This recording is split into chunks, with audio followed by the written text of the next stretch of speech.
Now back to two giants in the industry, Chris Russo and Phil Simms. All right, here we go now with the NFC with Philip. Let's do the Sunday game first. Now, you beat the Redskins 3 in a row in 86, so it's doable, and you won that third game at home. I'm not that wrapped up in it I don't think it's a disadvantage for the Saints. They beat them twice. Why can't they beat them a third time? They seem to match up with them well. I'm not wrapped up on that. I think it's a very hard game for the Panthers. Break down Saints and Saints and Carolina on Sunday afternoon. Well, let's see. We know the Saints scored a lot of points on them both times. Carolina does have a good defense. I mean, they got some excellent players. But, Sean Payton's not going to play to the strength of the defense, and that's inside. The linebackers and Lotulelei and K'Wan Short, those two guys are awesome inside. So they'll attack the edges. They'll do the same thing they always do. Screens. They're going to run it with power. He's going to have a lot of double moves. Then you play certain defenses. He's going to throw it up the seams to his big, tall, wide receivers. And Sean Payton is not afraid to make the calls. We know that. So I think New Orleans will win the game. When I watch Carolina play, I always come back to a few things. One, I want Cam Newton to scramble more.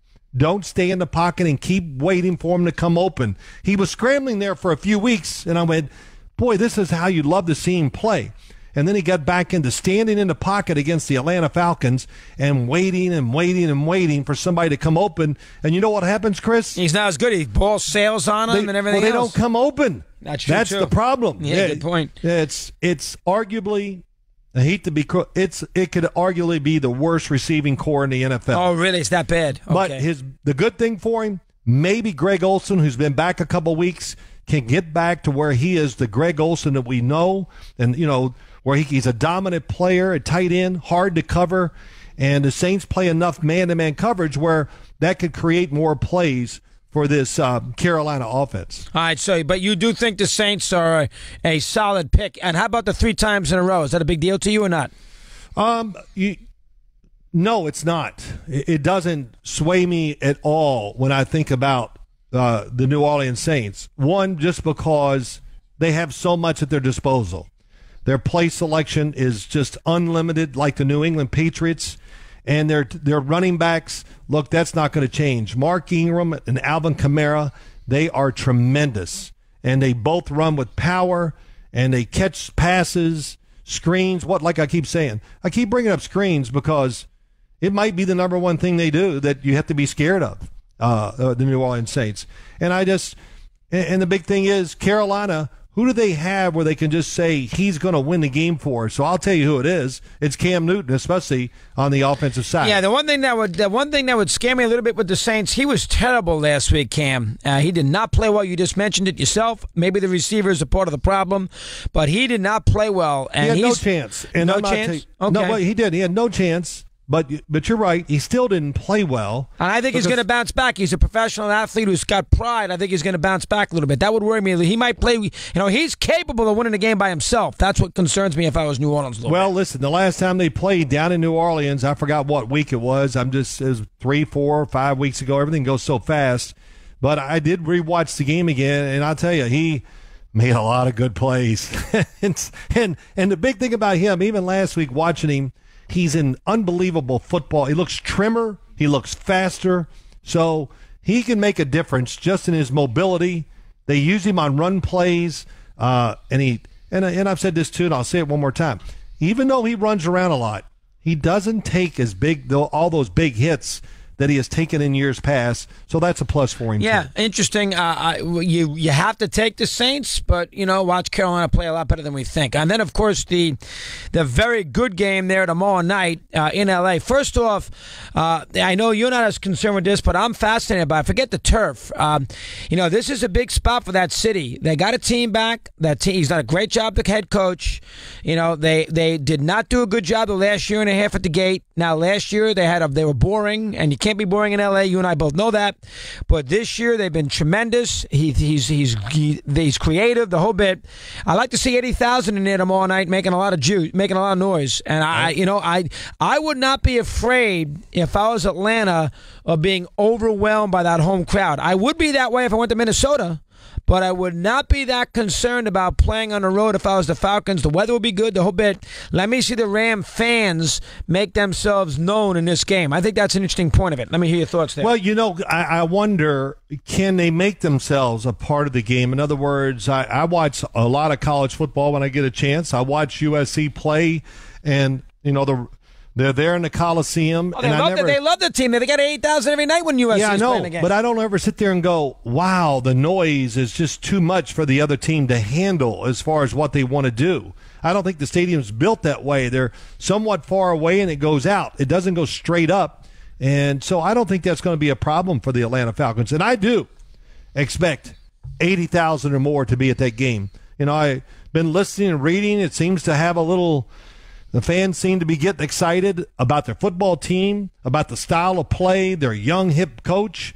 They got a young quarterback we know of and everything. And, hey, it's a playoff game. I'd be very surprised if we don't see a huge crowd out there in the game. All right, number 2, golf, first playoff game, young player. What's your take on that? Hey, it'll be just like another game once he settles down. He's got a great play caller, and he's going to be careful with him, just like we talked about in Jacksonville and Buffalo in their game.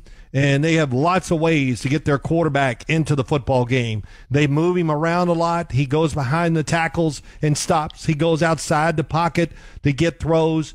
And that's what I love about coordinators. You want to get 50% of all completions. You want them to be easy completions. In other words, here's the play, and we're almost 100% sure you're going to throw it to this guy. And that's what good coaches do. Of course, providing they got enough talent to do this. But Sean McVay does that. So Jared Goff, I don't worry about his nerves. The thing about this Rams team that they got to be alert for, and it's going to smack them in the face when this game starts, is how fast the Atlanta Falcons are. And they are fast. And it usually takes, as you watch teams, they struggle early, and then as the game wears on, all of a sudden, you slow down a little bit, and now you got a feel for it, and then your power can overtake them. And it's going to be interesting to see how they react to this. All right, how about Wade Phillips, who's a very good defensive coordinator, especially first time through. They didn't play Atlanta. How does he stop Julio Jones in this game? Well, they got Tremaine Johnson, one of their defensive backs. He's very good. He could lock him up one-on-one against Julio Jones. And Wade Phillips is great when it comes to doing certain things with his defense. In other words, he's going to know the Atlanta protections, how they do stuff, and he's going to get single blocks for Aaron Donald, Michael Brockers, Robert Quinn. We're talking about 3 guys that can hit the quarterback here, Chris, and they can get there quick. So he's going to give those guys, just like you would for a receiver, you create a formation where they can't double team a wide receiver. Well, he does the same thing for his pass rushers. Yeah. And the great thing about Wade Phillips, it used to be like, well, we know the book, and this is what he's going to do. But over the last 3 or 4 years, and, even the New England Patriots admitted it. Wow, he's changed. He's got more defenses in. He catches you off guard.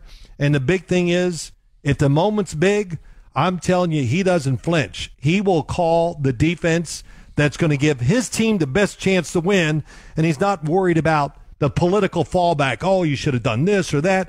Hey, Wade can make the calls. I've watched him do it for the last 4 years, and I know he'll do it in this game too. All right, who do you like in this game, Phil? I'm going to take the Los Angeles Rams. I think they can weather the storm early. I think they can get to the quarterback. And, the Atlanta Falcons, they've had a tremendous year. They're a good football team, but the depth of what they do on the offensive side worries me. And once they get a little feel for Devontae Freeman and Telvin Coleman and how they run, because they are violent runners, and once they get a feel for that, I think we'll see the game turn. And I'm going to take the Rams. All right, the Rams took last week off, basically treated it as a bye week and lost. Are you in favor of that? And a lot of coaches can't stand it. Bill never liked it, nor did Coughlin. He played last week. Yep. Are you a fan of that or not a fan of that? I'll just go by this. Who knows the football team better than Sean McVay? Nobody. So he judges his players. He's been around them now the whole year, and that's what you do. You do what's best for your football team, because nobody knows more than the coach. Mike Tomlin rested many of his star players. And so it doesn't bother me at all. I think it gave what it does do, physically, but maybe more importantly, just mentally, you just can go like, wow, I don't have to study and watch all the tape, and I can just take a little bit of a break. I think it's a big deal, and I think it's gonna help the Rams. All right, you could take one road team this week. Who would it be? The Atlanta Falcons. Oh, you would? Yes. You would take the Falcons. Okay. Yeah, I think I would. Yes.